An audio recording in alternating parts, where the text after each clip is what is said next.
Struggling single mother feeds disabled child, and what he says leaves the father frozen. Let me know in the comments where you're tuning in from. Now get ready for an emotional story. Emily Roberts wiped down the counter at the Morning Glory diner for what felt like the 100th time that morning. Through the large windows, autumn leaves danced across the Boston sidewalk as she glanced up at the clock, only halfway through her shift. At 27, she felt decades older, the weight of responsibility having aged her prematurely. Her attention shifted to Table 7, where a well-dressed man in his mid-30s struggled with his young son.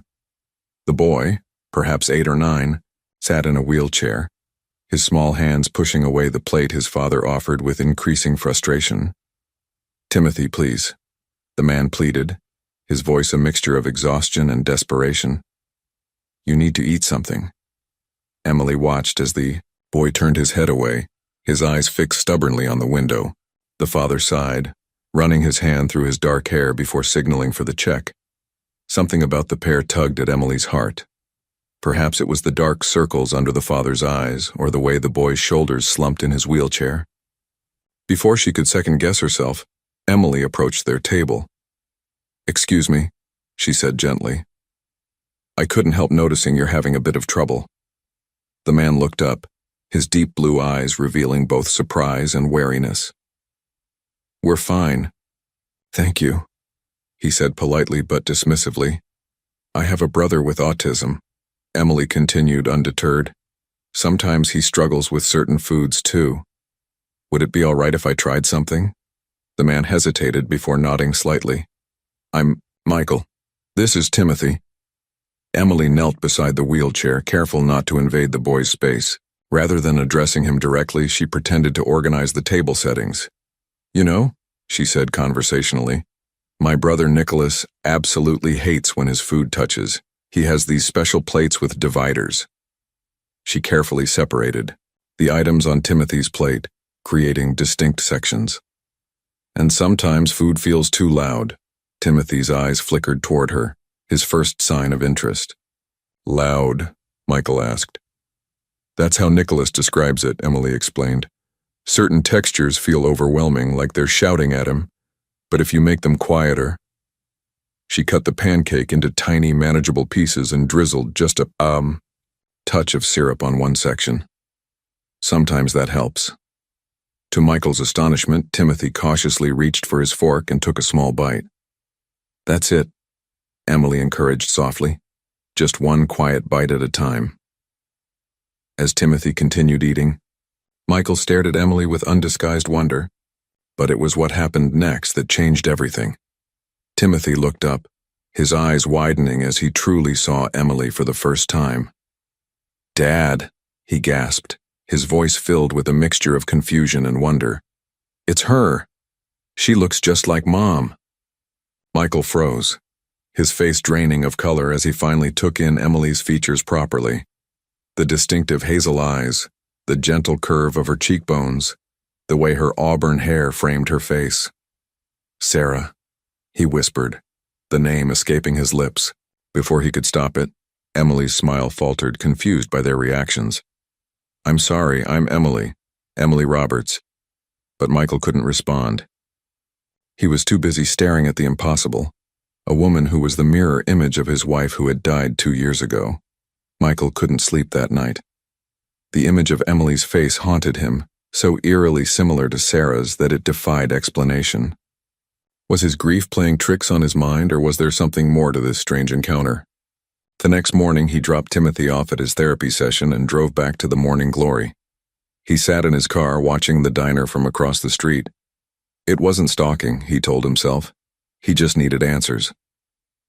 When Emily emerged, during her break, Michael approached her cautiously. "I'm sorry about yesterday," he began. "My son and we were taken aback." Emily nodded, wrapping her cardigan tighter against the autumn chill. "Your son mentioned I look like his mother." "Yes," Michael admitted. "The resemblance is extraordinary. I apologize if we made you uncomfortable." "It's all right," Emily replied, glancing at her watch. "I only have a few minutes before I need to get back. May I ask you something personal?" When she hesitated, he added, "I'm not some creep, I promise. I'm just trying to make sense of things." Emily studied him for a moment, before nodding cautiously. "Were you born in Boston?" Michael asked. "No, I was adopted as an infant. My parents never told me much about my biological family before they passed away 3 years ago." A shadow crossed her face. "Why do you ask?" Michael's heart raced. "My wife Sarah, she died 2 years ago. Timothy was right. You look exactly like her." Emily's expression softened. "I'm sorry for your loss." "Thank you." Michael hesitated, then asked, "What made you help Timothy yesterday?" "Most people just stare or pretend not to notice. My younger brother Nicholas has autism. After our parents died in a car accident, I became his caretaker. I had to put my career as an occupational therapist on hold." She glanced back at the diner. "This job barely covers his needs, and now the place is closing next month." Michael's architect mind was already reconstructing pieces of a puzzle he couldn't yet see. "Your brother, does he receive specialized care?" "What we can afford," Emily replied, her voice tight. "I should get back to work." "Wait," Michael said, impulsively. "I have a proposition for you, a professional one," he clarified. "Timothy has sensory processing issues since the accident that took his mother.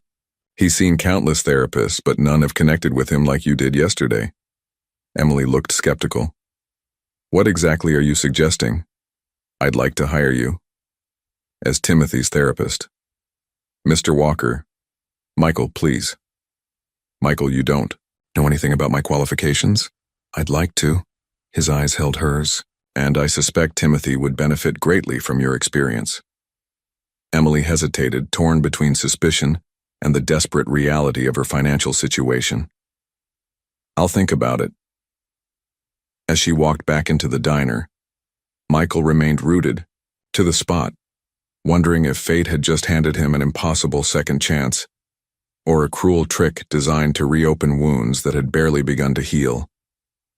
3 days later, Emily stood outside the imposing Walker residence, second-guessing her decision. The 3-story Georgian mansion with its manicured lawn seemed worlds away from her modest apartment. Taking a deep breath, she rang the doorbell. Michael answered, looking more composed than at their last meeting. "Thank you for coming, Emily. Please come in." The interior was elegant but showed subtle signs of neglect, a home once filled with love that had lost its heart. Michael led her to his study where files and medical reports were arranged on an antique desk. "Before we discuss anything," Emily said firmly, "I need to be clear about my conditions." Michael gestured for her to continue. "If I agree to work with Timothy, I need complete therapeutic autonomy. I won't have my methods questioned or undermined." She met his gaze steadily. "And this would be strictly professional. A 3-month trial period. After that, we reassess."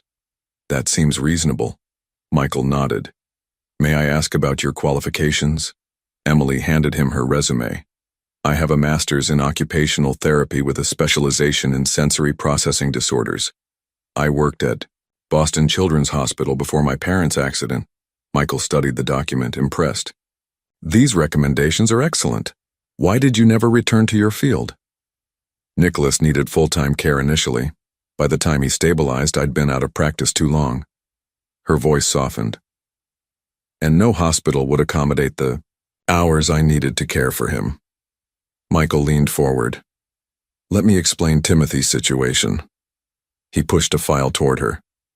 "The accident happened 2 years ago. Sarah, my wife, died instantly. Timothy survived but suffered spinal trauma. The doctors say his paralysis may be partially psychosomatic now. He's withdrawn completely since Sarah's death." Emily reviewed the medical reports, noting the progression of Timothy's condition. "And his current therapy regimen? Extensive and expensive, with minimal results." Frustration edged his voice. "Yesterday was the first time he's eaten willingly, in months." Emily closed the file. "I should meet with him before making any decisions." Michael led her to a sunroom where Timothy sat in his wheelchair staring out at the garden. The boy's posture was rigid, his expression vacant. Timothy, Michael said gently, Miss Roberts is here to see you. The boy turned slowly, his eyes lighting up with recognition.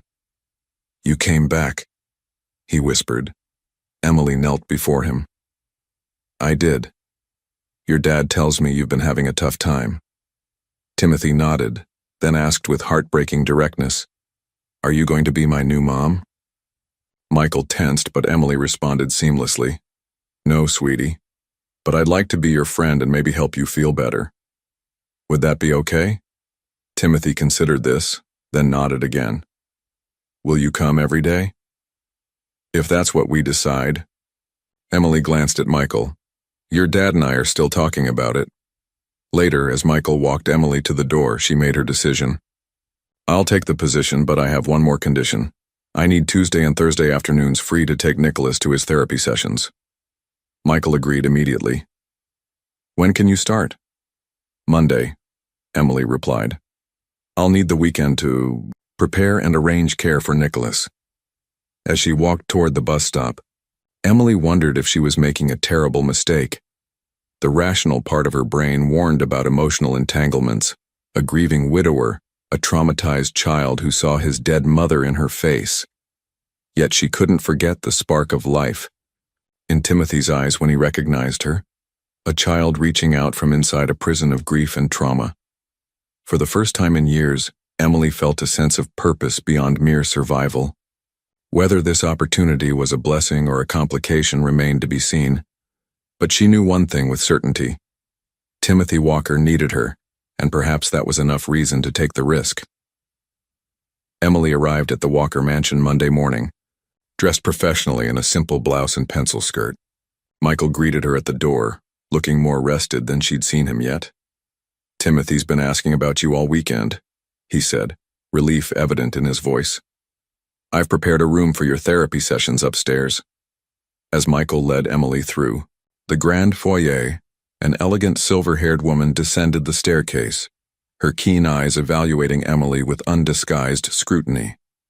Mother, Michael said, his tone shifting subtly. This is Emily Roberts, Timothy's new occupational therapist. Emily, this is my mother, Olivia Walker. Olivia extended a manicured hand. So, you're the miracle worker my son has been talking about. Her smile didn't reach her eyes. Forgive me, but the resemblance is unsettling. Emily maintained her composure. It's a pleasure to meet you, Mrs. Walker. I understand it must be surprising. Indeed. Olivia's gaze was penetrating. Where did you say you studied? Boston University, ma'am. I specialized in pediatric sensory processing disorders. How fortunate for us that you happened to be working at that particular diner. The bow. Implication in her tone was unmistakable. Michael intervened. Mother, Emily is here to help Timothy, that's all that matters. Olivia's smile tightened. Of course, dear. We all want what's best for Timothy. She turned back to Emily. I hope you understand that we've consulted the finest specialists in the country. I'm aware, Emily replied evenly. I've reviewed Timothy's files. Sometimes a fresh approach can make a difference. Let me show you to the therapy room, Michael interjected, guiding Emily up the stairs. Once out of earshot, he apologized. My mother has been protective since we lost Sarah. She moved in to help with Timothy. It's understandable, Emily said, diplomatically. Where is Timothy now? In his bedroom. He insisted on wearing his favorite shirt for your first session. The therapy room was perfect, spacious and filled with natural light, equipped with various sensory tools. Emily was arranging her materials when Timothy wheeled himself in, his eyes brightening at the sight of her. You came, he exclaimed. I promised I would, Emily smiled, kneeling to his eye level.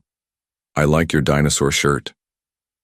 Mom gave it to me, Timothy said, his voice quieter. Before she went to heaven. Emily nodded, acknowledging his loss without dwelling on it. I brought some things I thought we could try today. Would you like to see? By lunchtime, Timothy had made more progress than Michael had seen in months. He watched from the doorway as Emily guided his son through exercises that seemed more like play than therapy. Timothy was laughing, actually laughing, as they built. A sensory obstacle course? Remarkable, Olivia murmured, appearing beside Michael. One might almost call it suspicious. Michael turned to his mother. What are you implying? Nothing, darling. Olivia patted his arm. It's wonderful to see Timothy responding. I simply find the timing convenient. A young woman who happens to look identical to Sarah, happens to have exactly the right expertise, happens to need a job right when her workplace is closing. Stop. Michael's voice was firm. Emily is qualified and clearly gifted with children. That's all that matters to me. But as he watched Emily with his son, Michael couldn't entirely silence the questions his mother had raised. The resemblance to Sarah was uncanny, beyond mere coincidence. Yet seeing Timothy engaged and animated for the first time in years overshadowed his doubts. If Emily Roberts was Timothy's chance at healing, Michael was willing to set aside his suspicions, at least for now. Unaware of their scrutiny, Emily continued working with Timothy, her focus entirely on the boy who was finally beginning to emerge from his shell of grief and trauma. 2 weeks into Emily's employment, Timothy's progress was undeniable. His appetite had improved, he was sleeping through the night, and he'd even begun speaking more frequently. Michael observed these changes with growing optimism, his initial suspicions fading in the face of such positive results. One Tuesday morning, Michael received an urgent call from his architectural firm. Emily, I'm sorry, but I need to go into the office. A client's project has hit a critical issue, he explained. Timothy has already had his session this morning, so you're welcome to use the time to prepare for tomorrow. Of course, Emily replied. Take all the time you need. As Michael's car disappeared down the driveway, Emily felt a presence behind her. Turning, she found Olivia watching her with calculating eyes. Finally, a moment alone, Olivia said, gesturing toward the study. Join me for tea, won't you? I insist. In the elegant study, Olivia poured tea into fine china cups. You've made quite an impression on my son and grandson. Timothy is responding well to therapy, Emily replied cautiously. Let's dispense with the charade. Olivia set down her cup with a sharp clink. I've been watching you, studying your every move. The way you tilt your head when listening, the particular shade of your hair. Even your handwriting resembles Sarah's. Emily stiffened.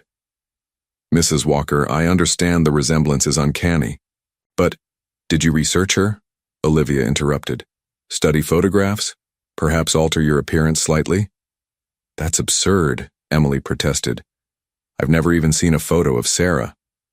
Olivia opened a desk drawer and withdrew a checkbook. I'm prepared to be generous. Name your price to disappear from our lives. Emily stared at her, stunned. You think I'm some kind of con artist?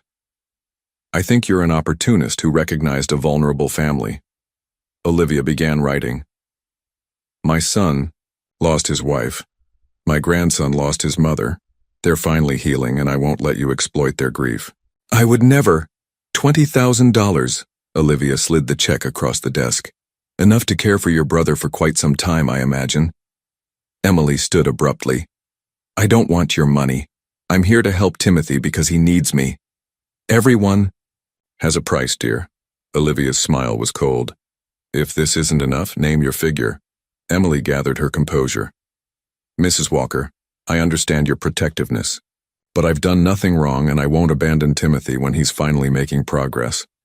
As Emily turned to leave, Olivia called after her. You should know I've hired someone to look into your background. If there's anything to find, he'll discover it.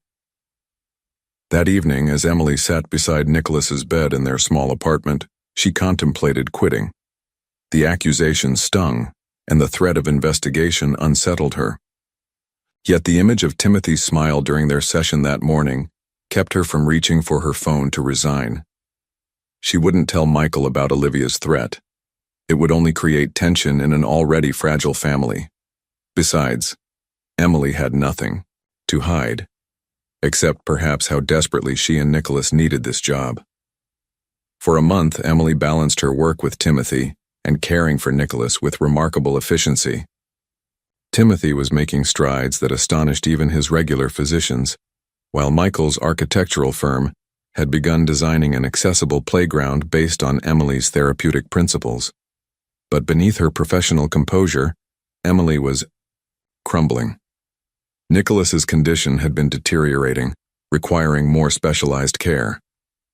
Last month's medical bills had depleted her savings, and the experimental treatment his doctor recommended was far beyond her means.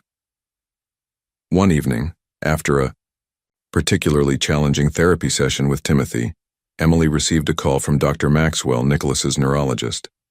"Emily, I've been reviewing Nicholas's latest tests," he said, his voice grave. "The episodes are increasing in frequency and severity. We need to consider the trial treatment we discussed." Emily stepped into an empty room, lowering her voice. "Doctor, I told you I can't afford it. Insurance won't cover experimental procedures." "I understand, but without intervention." He hesitated. "We're looking at permanent neurological damage. The trial starts next month. Think about it." After ending the call, Emily leaned against the wall, eyes closed, fighting back tears. The treatment cost was equivalent to 6 months of her salary. With the walkers? "Emily?" Michael's voice startled her. "Is everything all right?" She composed herself quickly. "Yes, just a personal call. Timothy did wonderfully today with the proprioceptive exercises." Michael studied her face. "You look exhausted. When was the last time you took a day off?" "I'm fine," Emily insisted, though the dark circles under her eyes told another story. That night, as Emily dozed in a chair beside Nicholas's hospital bed during his overnight observation, she didn't hear the door open or notice Michael standing in the doorway, watching with concern as she clutched her brother's hand even in sleep. The next morning, Emily arrived at the Walker mansion to find Michael waiting for her, his expression serious. "I went to the hospital last night," he said, without preamble, "to drop off some papers you left behind." Emily froze. "Michael, why didn't you tell me your brother was hospitalized, or that you're sleeping at his bedside instead of going home?" "It's not your concern," Emily replied defensively. "My personal life doesn't affect my work with Timothy." "It does when you're running yourself into the ground," Michael countered. "Emily, I want to help." "I don't need charity," she said firmly, memories of Olivia's checkbook fresh in her mind. "It's not charity to support someone you—" Michael stopped abruptly, then continued, "Someone who's helping your family. Please at least tell me what Nicholas needs." Emily wavered, torn between pride and desperation. "There's an experimental treatment," she finally admitted. "But it's expensive, and I'll figure it out myself." "At what cost?" Michael asked softly. "Your health? Your well-being?" Before Emily could respond, Olivia appeared in the doorway, her timing impeccable as always. "Am I interrupting?" she asked, her gaze calculating as it shifted between them. "Not at all, Mother," Michael replied, his voice cooling noticeably. "Emily and I were just discussing Timothy's progress." But the glint in Olivia's eyes suggested she'd heard more than enough to fuel her suspicions further. Tension in the Walker household had reached a breaking point. For days, Emily noticed Olivia watching her, whispering to Michael when she entered rooms and making cryptic phone calls. Despite this, Emily maintained her focus on Timothy, whose progress continued to amaze everyone. One rainy afternoon, Emily arrived to find Michael and Olivia waiting in the study, their expressions grim. On the desk lay a folder she'd never seen before. "Please sit down," Michael said, his voice unnaturally formal. "What's going on?" Emily asked, remaining standing. Olivia pushed the folder toward her. "Perhaps you'd care to explain these?" With mounting dread, Emily opened the folder. Inside were copies of her brother's medical bills, bank statements showing her dire financial situation, and most disturbing, court documents from 5 years ago. "That case was dismissed," Emily said immediately, recognizing the lawsuit filed by a former employer who had accused her of theft, charges proven false when the real culprit confessed. "I was exonerated completely." "Were you?" Olivia's voice dripped with suspicion. Or did you simply manipulate your way out of consequences just as you're doing now? Michael stood, conflict evident in his expression. Emily, my mother's investigator found evidence that you're in severe financial distress. Nicholas needs specialized treatment costing nearly $80,000. You've made 3 inquiries about personal loans in the past month alone. And that makes me what? A criminal? Emily's voice shook with indignation. Yes, my brother needs expensive treatment. Yes, I'm struggling, financially. I never hid that fact. You never disclosed it either, Michael countered. Not even when I offered to help. Because it has nothing to do with my work here. Emily's composure was cracking. Timothy's progress speaks for itself. Olivia stepped forward. Or perhaps you engineered his dependency on you, making yourself indispensable while playing on Michael's grief with your uncanny resemblance to Sarah. That's enough, Mother, Michael said sharply, but his eyes remained doubtful as they studied Emily. You actually believe this, Emily realized, the betrayal hitting her like a physical blow. After everything, you think I'm manipulating Timothy, manipulating you for money? I don't know what to believe, Michael admitted. The resemblance, the timing, your financial situation. Tears of anger burned Emily's eyes. I didn't even know Sarah existed until I met you. I've poured my heart into helping Timothy because he deserves it, not to extort his family. Pulling herself up with dignity, Emily reached for her bag. Nicholas had a seizure last night. Yes, he needs treatment I can't afford. But I would never use a child's suffering for personal gain. She walked to the door, then turned back. Timothy has therapy exercises to complete daily. I've left detailed instructions in his room. I hope you'll follow them for his sake. With that, Emily Roberts walked out of the Walker mansion, her professional reputation in tatters and her heart broken, not just for herself, but for Timothy, who would once again lose someone he had come to trust. 1 week after Emily's departure, the Walker household had descended into chaos. Timothy refused to eat again, speaking only to ask when Miss Emily would return. His progress vanished almost overnight, leaving him more withdrawn than before she had entered their lives. Michael tried everything, bringing in new therapists, implementing Emily's written protocols, even attempting the techniques he'd observed her using. Nothing worked. Timothy retreated deeper into himself, as if punishing them all for driving away the one person who had broken through his walls. Across town, Emily faced her own crisis. Nicholas had suffered his worst seizure yet, landing him in intensive care. The doctors were blunt. Without the experimental treatment, permanent brain damage was inevitable. There's a clinical trial starting next week, Dr. Maxwell explained gently, standing beside Nicholas's hospital bed. Participants receive the treatment at no cost, but there are risks. It hasn't been fully tested. Emily stared at her brothers, pale face, the monitoring equipment beeping steadily beside him. What kind of risks? Significant ones, Dr. Maxwell admitted, but without intervention. Sign us up, Emily said firmly, though her heart raced with fear. We don't have other options.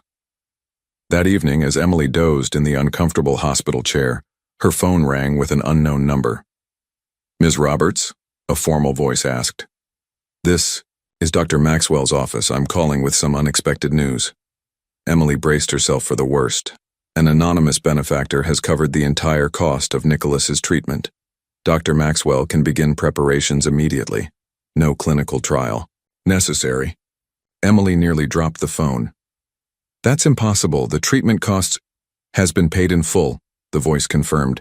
The donor specified complete anonymity. After hanging up, Emily sat in stunned silence. Only one person had the means and knowledge of their situation. Michael had paid for Nicholas's treatment despite everything that had happened. Part of her wanted to refuse the money out of pride, but looking at Nicholas, she knew she couldn't sacrifice his well-being for her. Dignity, she would accept this gift.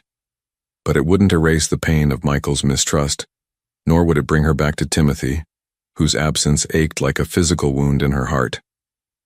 Meanwhile, Michael sat in Timothy's darkened room, watching his son pretend to sleep. The boy hadn't spoken all day, refusing even to acknowledge Michael's presence. The house felt emptier than it had since Sarah's death. "I made a terrible mistake," Michael whispered, though he wasn't sure if he was speaking to Timothy, to Sarah's memory, or to himself. In the doorway, Olivia watched her son suffering with growing remorse. Her protective instincts had driven away the one person who had brought light back into their home. For the first time, she wondered if she had misread everything about Emily Roberts, and what irreparable damage her suspicions might have caused. 3 days after Emily's departure, Michael sat in Timothy's empty therapy room, surrounded by the specialized equipment that now gathered dust. Outside, rain lashed against the windows, matching his bleak mood. Timothy had refused his breakfast again, his condition deteriorating rapidly. The doorbell rang, and Michael heard the housekeeper answer it. Moments later, Dr. Peterson, Timothy's longtime physician, appeared in the doorway, medical bag in hand. "How is he?" the doctor asked, his expression concerned. "Worse than before," Michael admitted. "He won't eat, barely speaks. It's like we've lost all the progress." Dr. Peterson frowned. "I reviewed the notes from his last checkup. The improvements under Ms. Roberts's care were remarkable. What happened?" Michael hesitated, then confessed the confrontation with Emily. As he spoke, Dr. Peterson's frown deepened. "So you fired the one therapist who successfully connected with your son because of financial suspicions?" The doctor's tone was uncharacteristically sharp. "Michael, I've known you for years, but this is troubling. My mother found evidence. Your mother has been overprotective since Sarah's death," Dr. Peterson interrupted. "Did you verify this evidence yourself?" The question struck Michael like a physical blow. Had he actually examined the documents, or merely accepted his mother's interpretation? With growing unease, he realized he'd taken Olivia's word without question. After the doctor left, Michael retrieved the folder containing the investigator's findings. Reading through the documents carefully this time, he saw what he'd missed before. The lawsuit against Emily had been dismissed with prejudice when another employee confessed. Her financial struggles were real but stemmed entirely from her brother's medical needs. There was nothing suspicious, only a young woman sacrificing everything for family. With mounting dread, Michael dialed the hospital where Nicholas was being treated. "I'm calling about Nicholas Roberts," he said. "I'm a friend of his sister Emily." "Oh yes," the nurse replied, "such a wonderful turn of events." The anonymous donation for his treatment arrived just in time. Michael thanked her and hung up, his stomach churning. Emily hadn't approached him for money despite her desperate situation. Instead, he'd accused her of manipulation and driven her away. Determined to make things right, Michael drove to Emily's apartment only to find it empty. A neighbor informed him she'd taken time off work to stay at the hospital with her brother.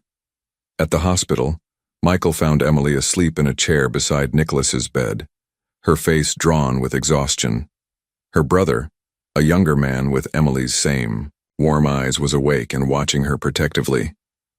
"You must be Michael," Nicholas said softly, surprising Michael with his insight. "She cries about you and Timothy." "I've made a terrible mistake," Michael admitted. "Yes," Nicholas agreed simply. "You hurt her." Michael nodded, humbled by the directness.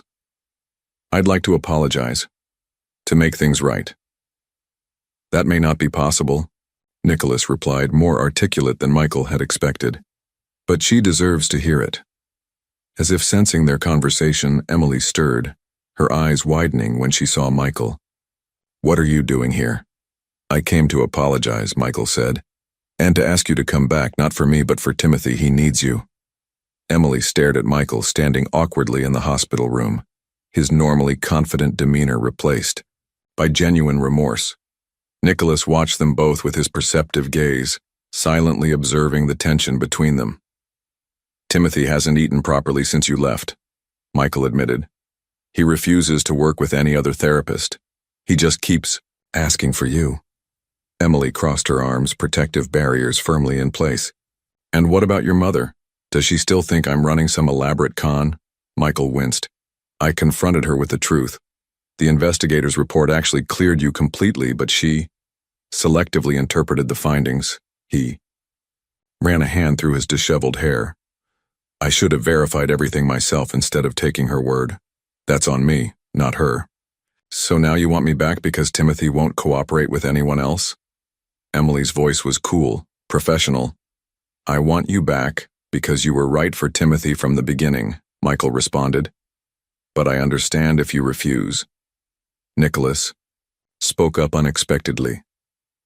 The boy needs you, Emmy. Emily softened at her brother's nickname for her. Since his treatment had begun, Nicholas had shown remarkable improvement in his social awareness. She turned back to Michael. I'll consider returning, but with non-negotiable conditions. Michael nodded. Name them. I'll work with Timothy in the guest house, not the main residence. I won't interact with your mother unless absolutely necessary. Emily's voice was firm. I'll require a formal contract with clear boundaries and expectations, and I want it understood that I'm there for Timothy's therapy, nothing more. Agreed to all, Michael said without hesitation. When can you start? Nicholas begins intensive treatment tomorrow. I'll need 3 days with him, then I can return. Part-time at first. As Michael prepared to leave, Emily added, about the anonymous donation. I have no idea what you're talking about, Michael replied, though his eyes told a different story, but I'm glad Nicholas is getting the help he needs. 3 days later, Emily pulled up to the Walker estate, parking beside the guest house as arranged. Before she could exit her car, the main house door burst open and Timothy wheeled himself down the ramp at dangerous speed, his face alight with joy.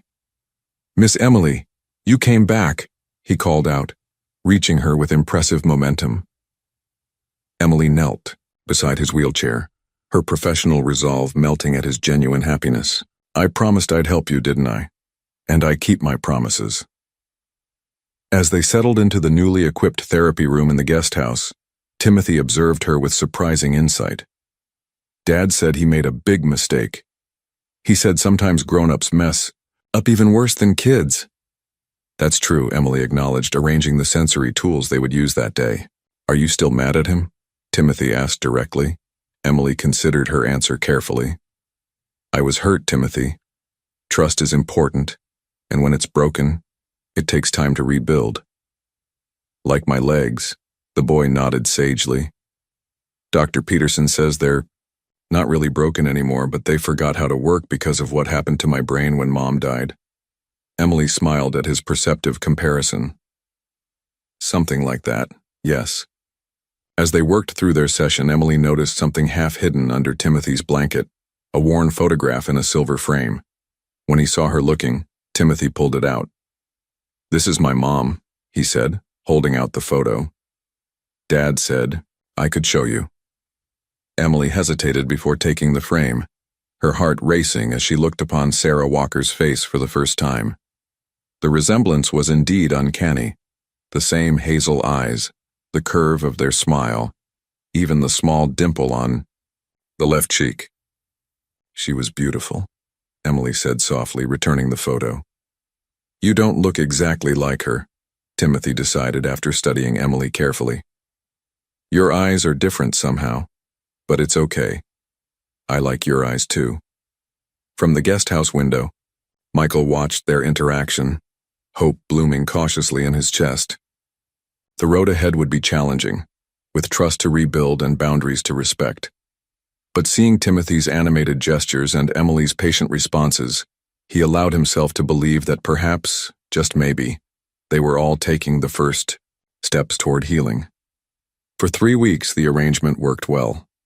Emily arrived each morning to work with Timothy in the guest house, carefully maintaining professional boundaries with Michael and avoiding Olivia altogether.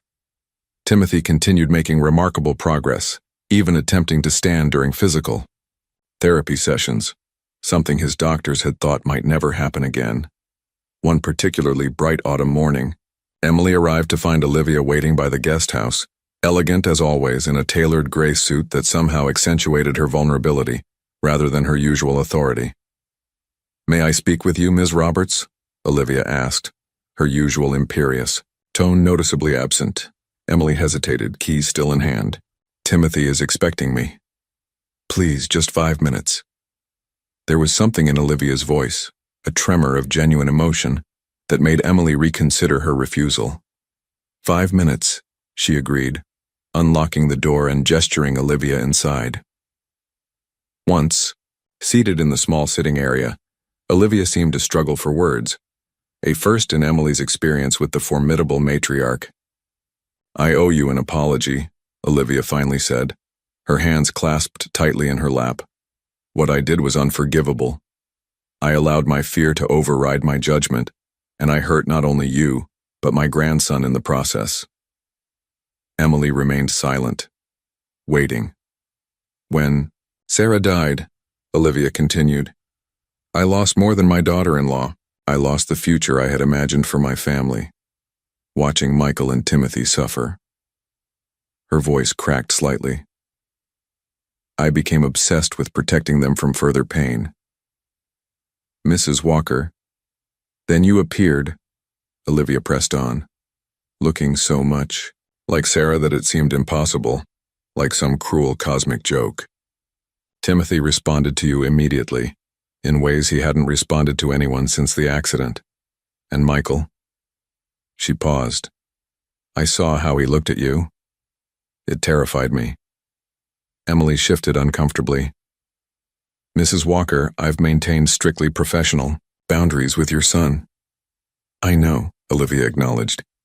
"You've been more honorable than I gave you credit for." She reached into her handbag and withdrew an old photograph. "This was Sarah at your age." Emily reluctantly accepted the photo, her breath catching. The woman in the image shared her features to an uncanny degree, though subtle differences were apparent. Sarah's eyes were a deeper hazel, her smile slightly different. "Did Sarah have a particular birthmark?" Olivia asked suddenly. "Behind her right ear, shaped somewhat like a crescent moon." Emily stared at her, startled. "How did you know that?" "Because Sarah had the exact same mark in the exact same place," Olivia replied, her face pale. "A genetic trait from my husband's family that appears every few generations." Emily's mind raced. "That's impossible. I was adopted as an infant. May I ask about your adoptive parents?" Olivia's voice was careful, measured. "They died 3 years ago in a car accident," Emily explained, suddenly wary. "My father was a high school science teacher. My mother was a nurse." "Do you have a photograph of them?" Emily hesitated, then pulled out her phone, scrolling to find a family photo taken at her college graduation. She passed it to Olivia, who studied it intently before gasping softly. "This man, your adoptive father," Olivia said, her voice barely audible. "I know him. He worked at Boston Memorial Hospital when Sarah was born. He was an administrator in the maternity ward." Emily took back the phone, staring at her father's familiar face as if seeing it for the first time. "That's not possible. My parents never mentioned any connection to the Walkers." "They wouldn't have known," Olivia said. "They would have only known Sarah's maiden name, Harrison, and they left Boston shortly after." She trailed off, lost in calculation. "After what?" Emily prompted. "After Sarah's father arranged her adoption papers," Olivia whispered, more to herself than to Emily. "My God, it's been in front of us all this time." "What are you saying?" Emily asked, though a strange certainty was already forming in her mind. Olivia looked up, her eyes filled with tears. "Emily, I believe you may be Sarah's sister, her twin sister separated at birth." The room seemed to spin around Emily as the implications settled over her. That's not possible," she protested weakly, even as pieces began falling into place. Her strange connection with Timothy, the inexplicable resemblance, the birthmark no one could have known about. Sarah's father was a controlling man who opposed her marriage to Michael, Olivia explained. When she became pregnant unexpectedly at 19, he handled all the medical arrangements. He told us there had been complications. But what if those complications were actually the birth of twins? Emily's professional composure finally cracked. "I need to go," she said, rising abruptly. "Timothy is waiting and I can't process this right now." As she fled to the main house on shaking legs, Emily's mind whirled with impossible questions. If what Olivia suspected was true, then Timothy wasn't just her patient, he was her nephew, and Michael. She stopped short in the hallway, unable to complete the thought. Emily struggled to maintain her professional demeanor in the days following Olivia's revelation. She focused on Timothy's therapy with laser-like intensity, avoiding both Michael and Olivia whenever possible. The boy continued to make remarkable progress, now standing briefly with support and engaging in conversations that grew more complex each day. One afternoon, as Emily was reviewing Timothy's progress, notes in the guest house, Michael knocked on the door. "May I come in?" he asked tentatively. Emily nodded, closing her therapy journal. Timothy did exceptionally well today. He stood for nearly 30 seconds without support. "That's incredible," Michael replied, though his expression suggested he had come to discuss something else. "Emily, my mother told me about your conversation." "I'd rather not discuss it," Emily said quickly. "It's speculation at best, and I need to keep my focus on Timothy's treatment." Michael sat down across from her. "What if we could confirm it? Would you want to know?" Emily hesitated. "I don't know. Finding out I might have had a sister, a twin, who I never knew, who died before I could meet her, it's overwhelming." "I understand," Michael said softly, "but Timothy deserves to know who you really are to him if our suspicions are correct." After a long silence, Emily nodded. "You're right. How would we confirm it?" "DNA testing," Michael suggested. "Simple and definitive." The next 2 weeks passed in a strange limbo as they awaited test results. To channel their nervous energy, Michael proposed converting the empty industrial building his firm had recently acquired into a specialized therapy center based on Emily's successful methods with Timothy. "We could help dozens of children with similar conditions," Michael explained as they toured the building. "Your approach with Timothy combines occupational therapy, sensory integration, and emotional connection in ways I haven't seen before." Emily walked the empty space, her mind already mapping out possibilities. "It could work. We'd need specialized equipment, trained staff, a sensory-friendly design. My foundation could fund it," Michael offered, "with you directing the therapeutic approach." For the first time since Olivia's revelation, Emily felt genuine excitement. Nicholas could help too. Since his treatment, he's shown remarkable insight with other patients on the spectrum. As they collaborated on the center's design, the awkwardness between them gradually dissolved, replaced by mutual respect and shared purpose. Emily found herself smiling more, laughing at Michael's architectural jokes, appreciating his thoughtful insights into therapeutic spaces. Meanwhile, Olivia had embarked on her own mission. Without telling either of them, she had contacted former staff at Boston Memorial Hospital, tracking down records from the maternity ward during the year of Sarah's birth. One evening, she requested their presence in the study. "I found something," she announced, spreading old documents across the desk. Birth records showing Sarah Harrison delivered twins, one with a slight heart murmur requiring temporary monitoring.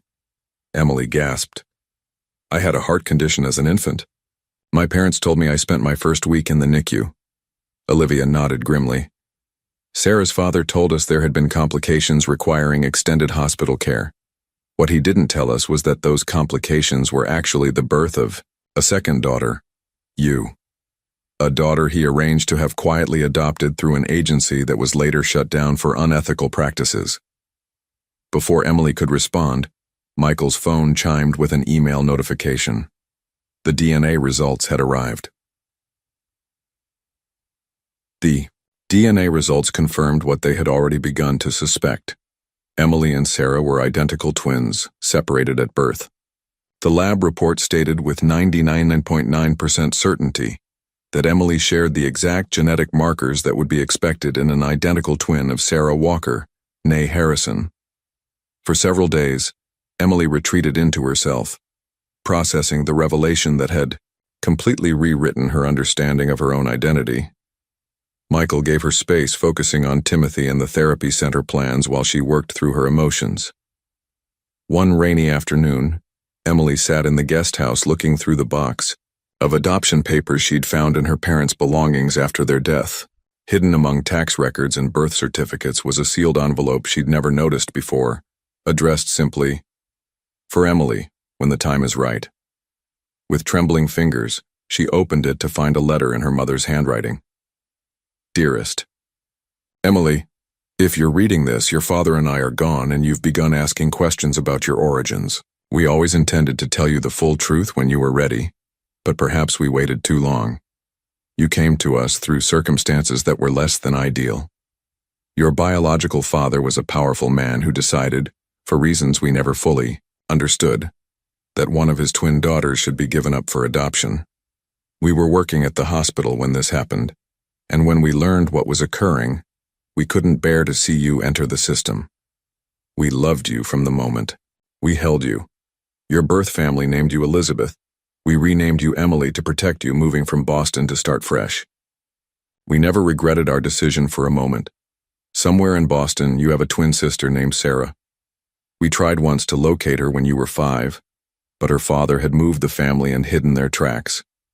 Know that whatever you discover about your past, you were always wanted and deeply loved by us. With all our love, Mom and Dad."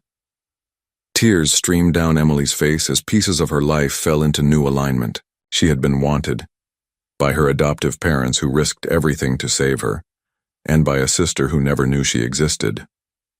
That evening, Emily joined the Walker family for dinner for the first time since her return. Timothy, thrilled by her presence, talked excitedly about his progress. "Dr. Peterson says I might be able to try crutches soon," he announced proudly. "That's wonderful, Timothy." Emily smiled, her heart swelling with new meaning at the boy's achievements. Not just her patient now, but her nephew, her only living connection to the sister she'd never known. After Timothy went to bed, Michael, Emily, and Olivia gathered in the study. Michael spread architectural plans across the desk.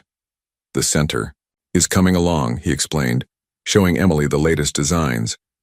"We've incorporated all your suggestions for the sensory rooms and adaptive equipment." "It's perfect," Emily murmured, tracing the outlines of what would become a sanctuary for children like Timothy and Nicholas. "We need a name," Olivia suggested, gently. Emily looked up at the older woman whose transformation over the past weeks had been remarkable. From suspicious adversary to something approaching family, Olivia had dedicated herself to uncovering the truth and making amends. "The Sarah Roberts Center," Emily suggested softly, "to honor both sides of who she was and who I am." Michael's eyes glistened in the lamplight. Sarah would have loved that. As weeks passed, the therapy center took shape while Nicholas, now fully recovered, began training to work with autistic children at the facility. Timothy graduated to crutches, his determination inspiring everyone who worked with him. Meanwhile, Emily and Michael's professional relationship evolved into something deeper, though neither acknowledged it openly. They worked side by side on the center, exchanged glances over Timothy's achievements and occasionally brushed hands when passing documents, each touch sending electricity through Emily's veins that she struggled to ignore. One evening, as they reviewed final construction details, Michael asked quietly, "Does it bother you, working with me knowing I was married to your sister?" Emily considered the question carefully. "Sometimes I wonder if what you see when you look at me is her." "At first, perhaps," Michael admitted. "But not anymore. You're so different from Sarah in 1,000 tiny ways. Your laugh, your determination, the way you approach problems. I see you, Emily. Just you." Their eyes met across the table, unspoken, feelings hovering between them until Olivia entered with tea, breaking the moment. But something had shifted, an acknowledgement that the strange circumstances that brought them together might lead somewhere neither had anticipated. The next morning, Nicholas arrived at the main house unexpectedly, a folder clutched in his hands. "Emmy, I found something while organizing Mom and Dad's old records," he said, his excitement evident even through his typically reserved demeanor. "Something about your birth family." Nicholas unfolded a yellowed newspaper clipping from the folder.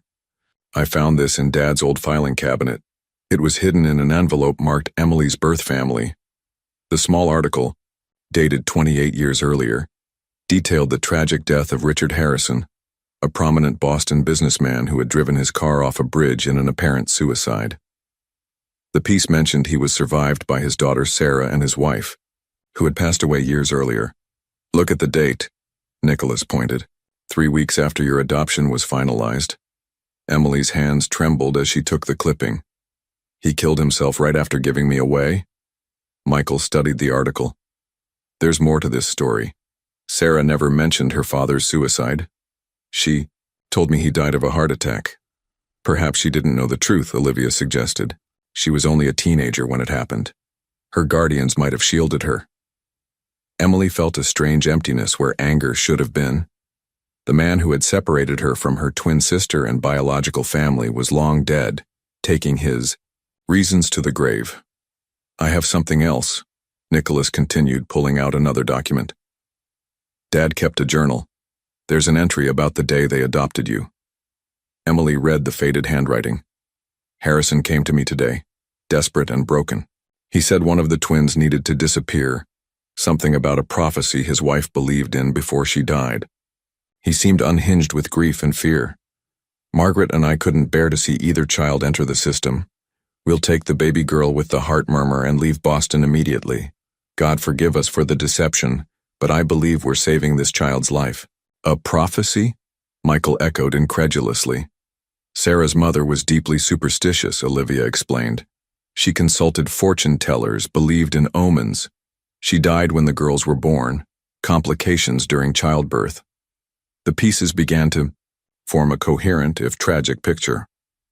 A grieving father, driven by his wife's superstitions and his own unstable mental state, had separated twin sisters at birth, only to take his own life weeks later, perhaps overcome by regret.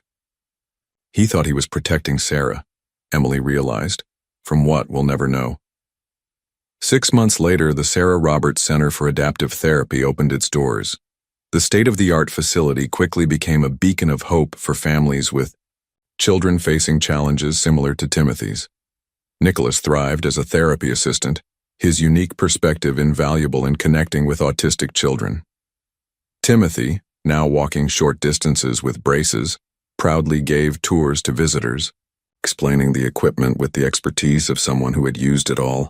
His recovery had progressed beyond anyone's expectations, his psychological wounds healing alongside his physical ones. One evening, Michael asked Emily to meet him at the Morning Glory Diner, the place where they had first met. The restaurant, recently renovated with funding from the Walker Foundation, was closed for the night, but Michael had arranged a private dinner at the very table where Timothy had first recognized Emily's resemblance to Sarah. "I wanted to come back to where it all began," Michael explained as they sat across from each other. Emily smiled, remembering that fateful morning. "So much has changed since then." "Everything has changed," Michael agreed, reaching across the table to take her hand. "Emily, these past months have been complicated, to say the least. Finding out you were Sarah's twin, watching you heal my son, seeing you build something remarkable with the center." Emily's heart raced as Michael continued. "At first, I was drawn to you because you reminded me of Sarah. But I've fallen in love with you because of all the ways you're different from her.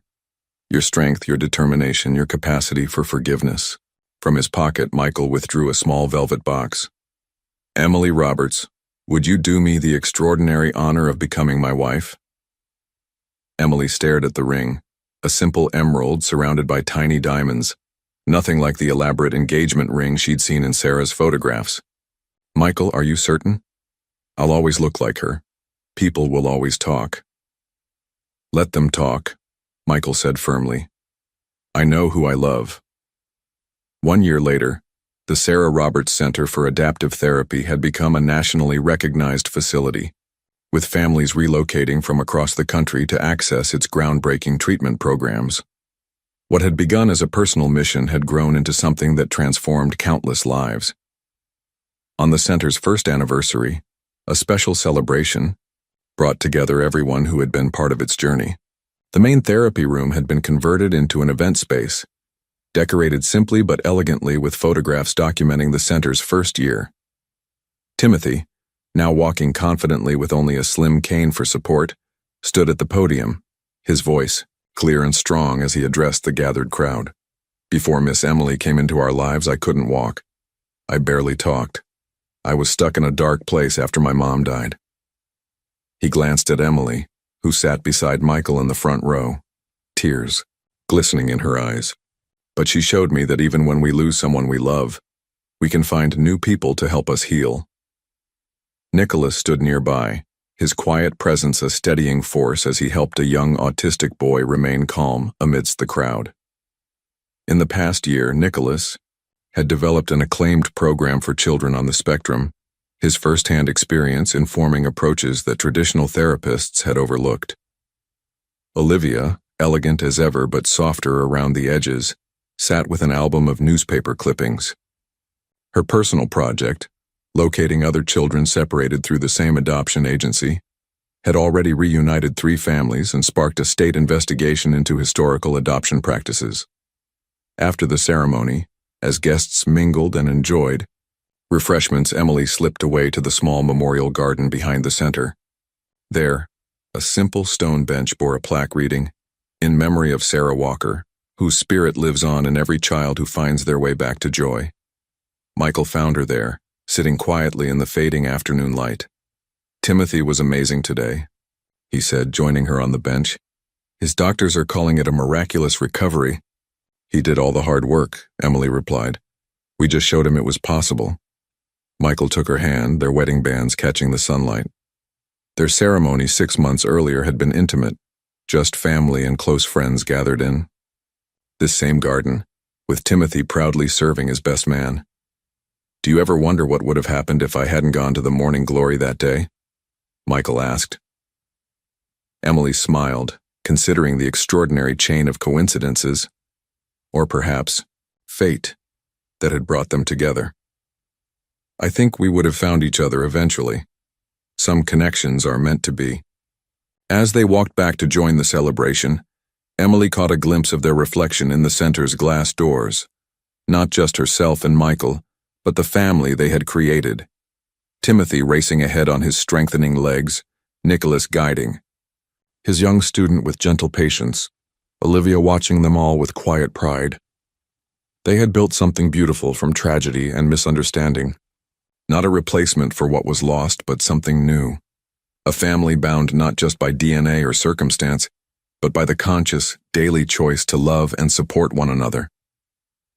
In finding her twin sister's family, Emily had discovered her own. And, in opening their hearts to her, the Walkers had finally found their way back to wholeness, honoring Sarah's memory not through endless grief, but through the joy of lives transformed.